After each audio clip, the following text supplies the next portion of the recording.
you cringe at the thought of using Instagram Reels on Instagram? Are you just imagining yourself dancing awkwardly in front of the camera? Do you have no idea how you can strategically start using Reels as a food blogger or food photographer? Are you worried that your Instagram feed won't look cohesive anymore because of Reels and that it will put off your clients and your followers? If that's the case, keep watching, because today I'm sharing the inside scoop on why you as a food blogger and photographer need to get on the Reels bandwagon. I'll also be sharing my favorite Reel ideas specifically for food bloggers and photographers, and they don't involve any dancing.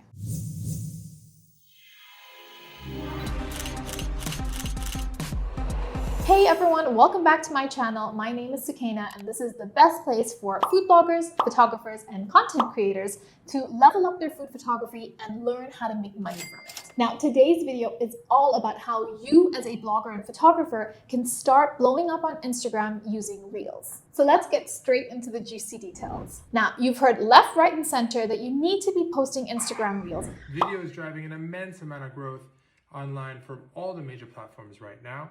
And it's one that I think we need to lean into more, as that's what Instagram's pushing out on their algorithm. And it's one of the top ways at the moment to grow your community, grow your followers, and get seen by potential clients.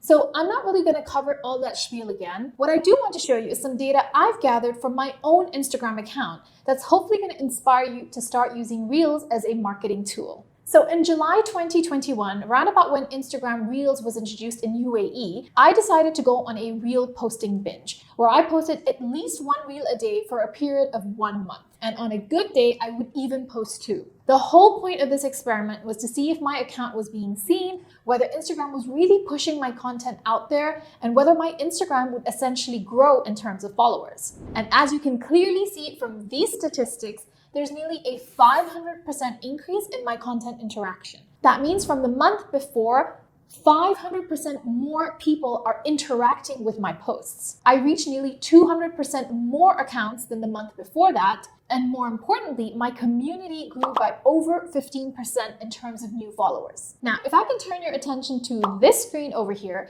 you can see that the majority of content that I was producing during this time was Reels. And that's what allowed me to reach nearly 100,000 non-followers during this time.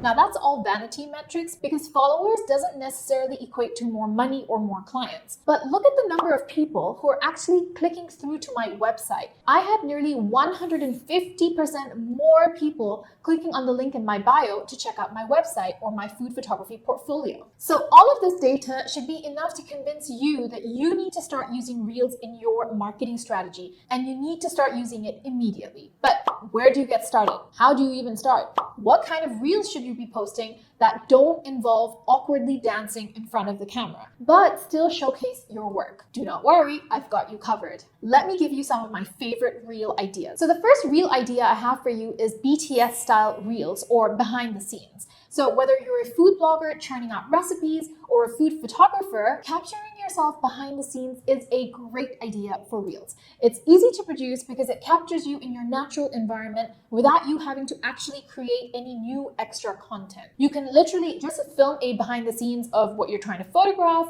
or a BTS of how to cook a certain recipe.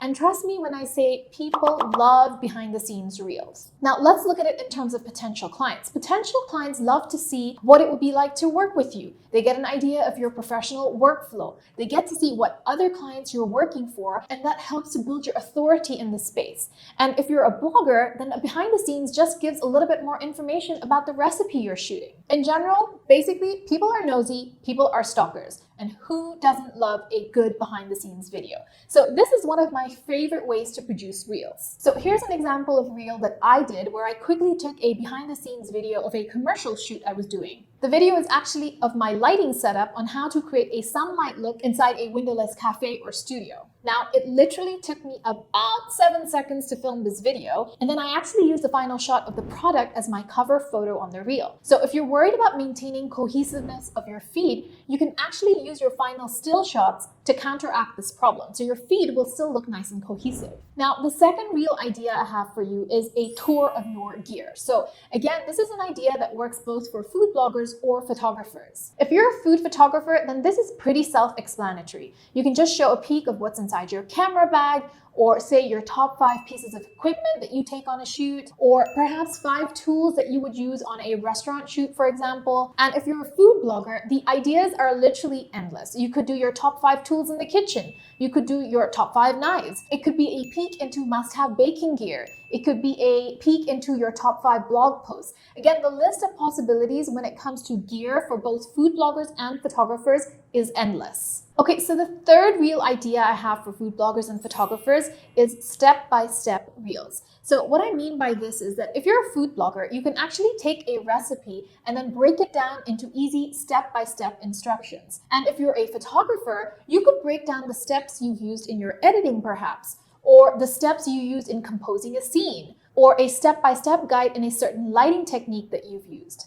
So to summarize then, a step-by-step guide is a great idea for Instagram Reels. Now the next real idea I have for you is super simple that doesn't require you to actually create any new content. But in fact, it repurposes any images that you already have. So this could be a top 5 reel. And what I mean by this is my top 5 blog posts or the top 5 cake recipes on my website. And more specifically for food photographers, it could be my top 5 beverage shots. It could be my top 5 favorite shots of all time. It could be my top 5 shots from a particular shoot you've done for a restaurant or a brand, for instance. So a top 5 listicle style of reels is a great way to show off your work using photos you've already created in the past. Now, another favorite way of mine to use reels is to show before and afters. And who doesn't love a good before and after? So this one is really classic for photographers where maybe you show a raw image and then an edited image. You could even show off a customer's product or recipe and what it looked like before they got a photographer and what it looks like now that they've hired you and you've taken a professional photograph of their recipe or product. And this is really good to highlight to other potential customers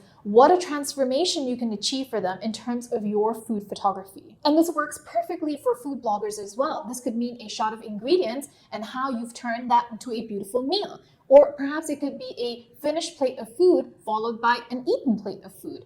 The ideas when it comes to before and afters are really endless and they tend to do really well on Instagram. Another easy reel idea would be to have a day in the life of. And this works really well both for food bloggers and photographers again. It's also something that can be done more than once. So potentially a reel like this is something you could do on a weekly basis or even on a monthly basis depending on what your schedule looks like. Again, this is kind of an offshoot of the behind the scenes but with just a different spin on it. So it could start off with you setting up for a shoot for a client all the way through to shooting different products for them, the styling side, the end of your day when you break down your set. So the last real idea I have for you is to post any fails you've had. That's right, I said the word fail.